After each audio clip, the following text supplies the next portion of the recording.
Back in what now seems like the distant year of 2005, I worked as a journalist for a local TV channel. Which one exactly isn't important at all. I still don't understand why it even existed back then, honestly. It constantly aired ancient movies and, of course, the local news broadcasts from our town. A presenter, a small studio, everything done properly. And I worked there as the most basic journalist, trying to scrape together any news I could in our godforsaken town to fill the airtime. Well, what could you do? Times were tough, and I needed to earn a living somehow.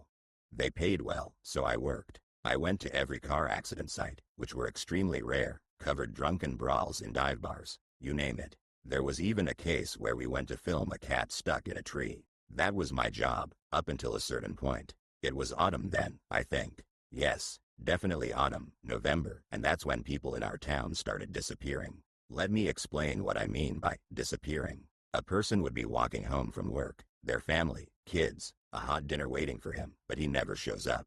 They raise the alarm, call the police, but the person is just gone, vanished into thin air. First, the wife of a friend of my friend disappeared, and it so happened that he told me about it. She went out to the store and never came back. The whole town was on high alert. All police and emergency service crews were looking. Nothing. The guy grieved for a long time. 2 kids left without a mother, but with time, as they say, everything passes. It passed for him, for my friend's friend, but then it started happening to someone else. The wanted board at our police station was updated with a new photo every week, like clockwork. People just vanished and no one could find them anywhere. Not the police dogs, not the regular folks who wanted to help. That's when our publication dove headfirst into the story, me included. We dug deep, conducted our own investigations. We probably worked even harder and more diligently than the police themselves. But that's not the point. I kept digging deeper and deeper until one day. It was evening. After saying goodbye to the security guard at the office and gathering my things, I left the building. Tired from the whole day, I walked briskly towards the bus stop. A light, nasty drizzle started, which eventually turned into a downpour. But, thank God, I was already at the bus stop waiting for my bus. There were almost no people on the street. I felt kind of uneasy, to be honest. And if I did see people, every single one of them was hiding under the first available roof. By the way, walking home wasn't exactly far, but I was so exhausted from the whole day that my legs could barely hold my tired body. I decided to take the bus after all. And on top of that, it was pouring rain. I was hoping something would come. But all my hopes were dashed when I looked at my watch. It was 11 p.m. I hadn't even noticed how time had flown by so quickly. I was in my own world, thinking about those strange disappearances. And the downpour kept soaking the earth. It seemed to get stronger with every minute. Well, what to do? I'd have to walk home after all, or take a taxi. But taxis aren't exactly cheap these days. Holding my backpack over my head since I had no umbrella, I stepped out from under the bus stop shelter and headed towards home. The walk was about 30 minutes. Well, that's if you hurry, but I had to jump over and go around huge, freshly formed puddles. So I'm walking, thinking my own thoughts. Well, what thoughts? I was thinking about how to get home faster and not get sick. I want to clarify one more thing. I always carry a camera with a clean tape. Over all the years working in the press, I developed this strange habit. Even on my days off, if I saw something newsworthy, I'd take out the camera and, of course, film it. So, at that moment, it was also in my backpack, and I was praying to God it wouldn't get soaked in the rain. The streets were completely empty. Cars passed by occasionally, so I had to jump away from the road to avoid getting splashed with mud and rainwater. And then, what I've been leading up to in this whole story happened. I'm walking. The street is straight. There are trees above me, a small alley. I took the bag off my head. My arms were terribly tired. Since the trees were sheltering me from the rain a bit, I decided to get the camera out of my backpack to make sure it was okay. And that, let me tell you, was not a cheap pleasure back then. I was afraid it would get wet and break. I had just unzipped my backpack when a sound caught my attention. It was coming from the right, a sort of muffled conversation. I couldn't hear what they were saying, but I could tell they were speaking in raised tones, like a man and a woman. I stopped. With the noise of the rain, I couldn't make anything out. I thought, maybe she needs help. Someone's harassing a woman. Over to the right, where the sound was coming from, there was a small hump with bushes planted on it, and behind them was a road and various shop windows. I approached the bushes. And then I saw them.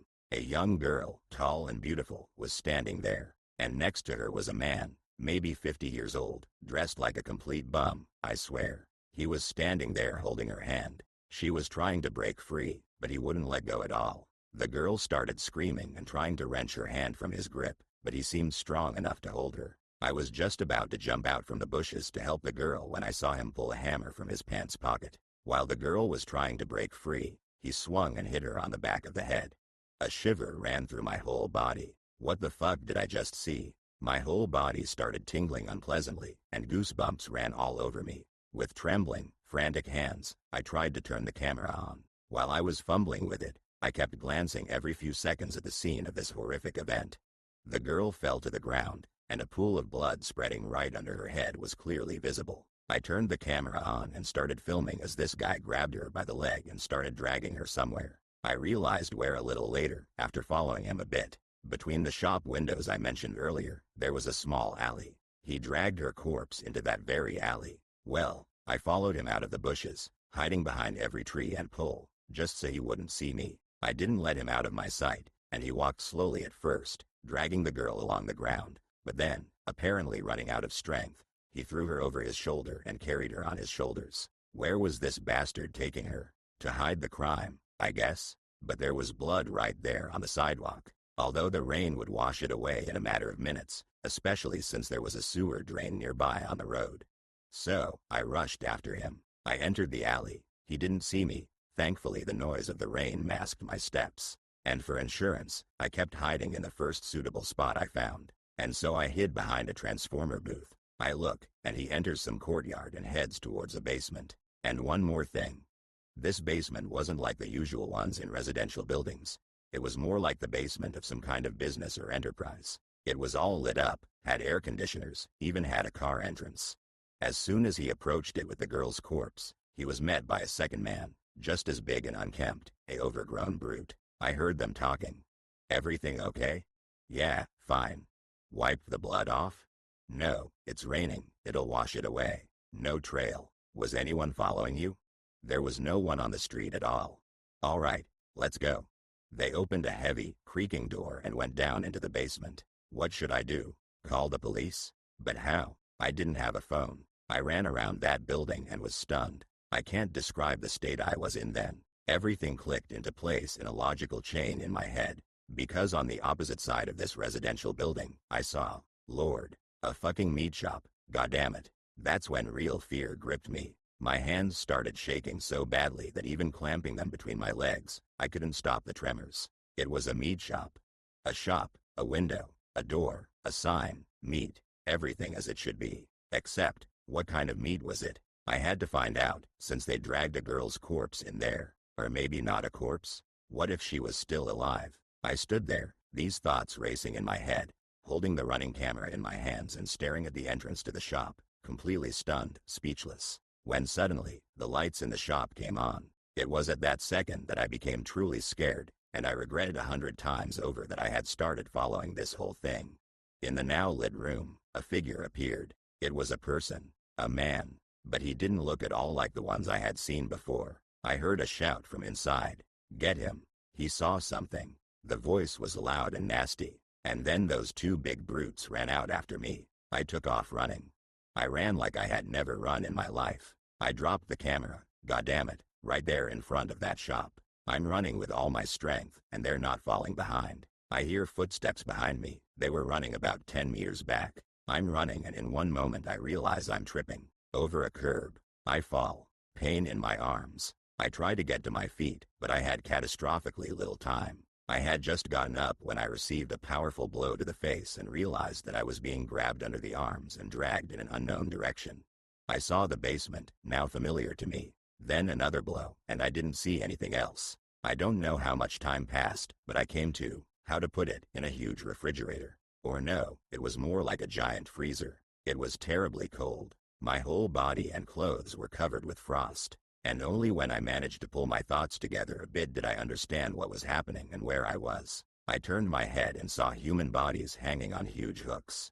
They were hooked through the ribs. Guys, girls, children. There were 7 people in total. I almost threw up right there. My hands and feet were tightly bound. I tried to free myself from the ropes, but nothing worked. And yes, among those corpses, thanks to the light of a dim bulb. In the far corner I recognized the girl who had been hit on the head with a hammer right before my eyes.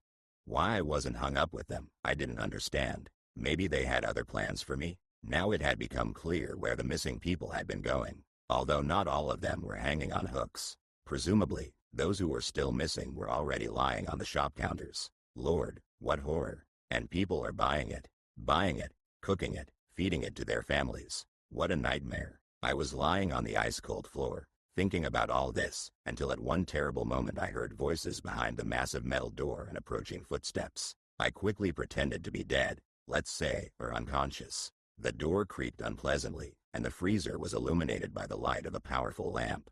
The bastard's lying right there. Take him. Someone approached me, I don't know who. I didn't see, apparently one of those who caught me. He threw me over his shoulder and carried me out of the refrigerator.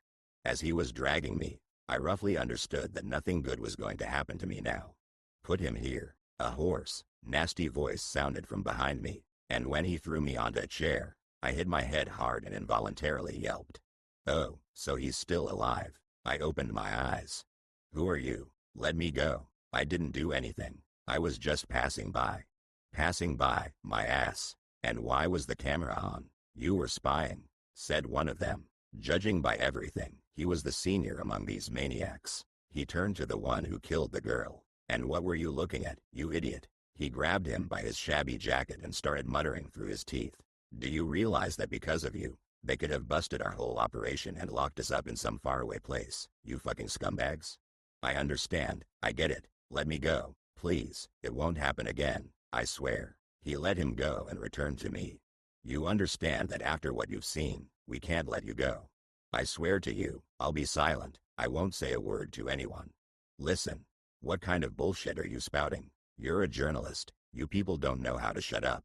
I'll tell you one thing. He walked around the table and talked. All these horrors made me just want to run away and forget it all like a bad dream, but I couldn't. We sold almost everything today. Grandmothers were grabbing the cheap meat with such happy faces. A funny sight. So, you'll probably end up on the display counter. The boss will be pleased. The boss? Was there someone else? I thought, and a couple of seconds later the basement door creaked. Ah, and here he is, by the way. A quite normally dressed man entered the room, well-groomed and neat. Hi, so, what's going on with you today? He said in a rough voice. Here, he was spying on us. Spying? Good, did you catch him? Yes, we caught him, the third one said quietly. I got the feeling he was a bit slow. Good, you know what to do with this one. Make cutlets out of him, by the way. They called from the canteen, ordered 70 of them. Okay, we'll do everything the best way. Can you imagine? I was lying there listening to all this. The fact that they were going to make fucking cutlets out of me. Sweat broke out on my forehead. I was tightly bound, and there was simply nowhere to expect help from. Wait, I shouted. I have money, I can pay. The boss turned around. I don't need your money. I need to fulfill an order for people that will bring me much more, so that's how it is. What's our revenue today, by the way? Better than yesterday, one of them grinned. That's good. I'll take it and go then. Okay, as you say. The man went into the shop area, apparently took the money, and returned. All right, I'm off. Deal with this one yourselves. Remember, 70 cutlets for tomorrow. Yes, everything's clear. He went up the steps and closed the creaking door. Well, shall we begin? Where do we start? Gag him. But we need to cut him up alive. No need, please, don't do it, I beg you. I was already panicking, but they quickly gagged me, shoving a dirty, stinking rag into my mouth. The one who had been talking to the boss took a knife in his hands and approached me. My whole life flashed before my eyes, and then the sound of the basement door opening rang out again. Those fucking maniacs turned their gazes towards the entrance. The boss had come back in. Has anyone seen my bag? I left it somewhere here, I think. The one with the knife put it down on the table and started helping the boss, and the other one joined in. This is a chance, I thought, trying to reach the knife with my bound hands, and I succeeded. It was sharp as a razor. Thanks to the carelessness of these maniacs, I cut the rope on my hands. I'm lying there, not moving. Damn, there are 3 of them. If I attack one, the other 2 will take me down instantly. What to do? Damn it. They're coming back. I'll have to play it by ear. The boss found his bag and left. They approached me. Where's the knife? Left it right here, on the table. We don't know. Maybe not here? Go get another one. And be quick. Okay. The two of them went into another room. This is definitely my chance. It'll be quick, don't worry. You won't suffer. And who's not going to suffer, you bitch? I lunged and slashed the knife across his throat. Blood splattered on my face. He fell to the floor, choking and clutching his throat. I quickly cut the ropes on my legs, grabbed my bag and camera, and quickly ran towards the exit. Luckily, it opened from the inside, but I had completely forgotten about the other two, who, seeing their colleague dead, rushed after me. I managed to get outside and slam the door right in their faces. I held it with all my remaining strength, and when the pressure on the door lessened, I realized they had probably decided to run around through the main entrance of the shop. They are so predictable, and that's exactly what happened. I understood they wouldn't just let me go, so I went back into the basement. They weren't there anymore. The camera was still on, and I filmed everything that was going on in there, goddammit. But the main thing was that they had indeed run through the shop to the street. I followed them, and it turned out that I came out behind them just around the corner of the building, and they didn't see me. They were standing with their backs to me. I had a few seconds to end this. I came closer and with all my strength stabbed one of them right in the back with the knife. The other one didn't have time to react as I instantly pulled the knife out of the first and plunged it straight into the second one's heart. Their bodies collapsed onto the asphalt. In a panic, I started looking for a phone to call the police. I ran into an apartment building. I thought maybe I could ask someone to let me use their phone, but no. Half the residents didn't open the door, and the other half either didn't let me in or said they didn't have a phone. I ran around a couple of entrances like that and, achieving nothing, decided to go home. The very next day, the editor-in-chief came to my place and told me to quickly go to that very place I had barely escaped from not long ago. I told him I was sick, that I wouldn't be coming into work today. It was only later that I told him I had been there and showed all the footage I had shot to both the police and the press. But it didn't end there.